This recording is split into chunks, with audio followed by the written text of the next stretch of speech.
भोजपुरी लोकगीत आनंद के चैनल पे आप लोग आनंद लीजिए और इस चैनल को सपोर्ट करिए, ढेर सारा प्यारा आशीर्वाद दीजिए। फ्रेंड, हम लोग प्यारा सा नाच गीत लेके आए, नहीं पचरा गीत है, चेहरे पे पचरा गीत लेके आए हैं। देवी जी का गीत है, कैसे लगेगा कमेंट बॉक्स में बताइएगा और इनके चैनल को सपोर्ट करिएगा। चलो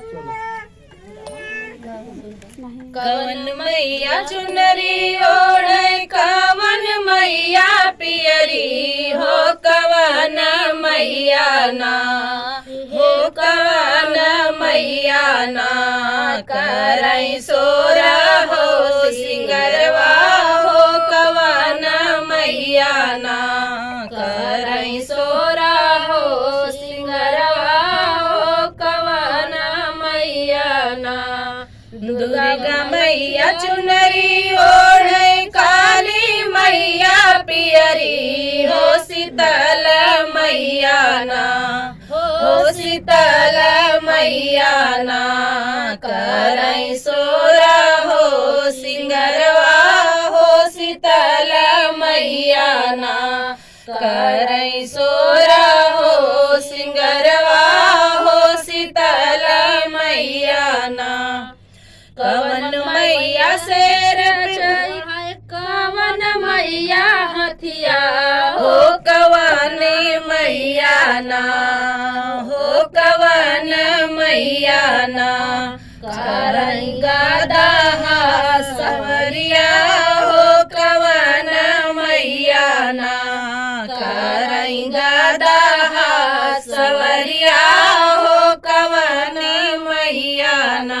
दुर्गा मैया शेर चढ़ाई, काली मैया हथिया हो, शीतल मैया ना हो, शीतल मैया ना करई गदा सवरिया हो, शीतल मैया ना करई गदा सवरिया हो, शीतल मैया ना। कवन मैया त्रिशूल लिहनी, कवन मैया खड़ड़ हो, कवन मैया ना लिहली, कवन मैया ना लिहली जोड़ा नारियरवा हो, कवन मैया ना।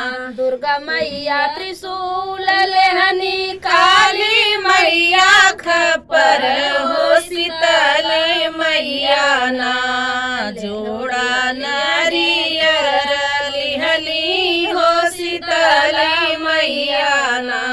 कवन मैया गोर बाटी, कवन मैया करिया हो, कवन मैया ना बाटिया गिया के पतरी हो, कवन मैया ना बाटिया गिया के पतरी हो, कवन मैया ना।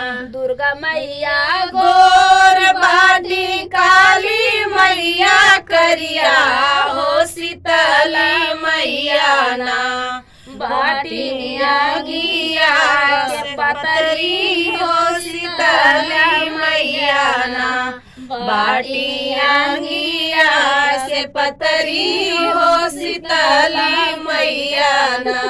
बोलो अम्बे मात की जय, गधा वाली मैया की जय।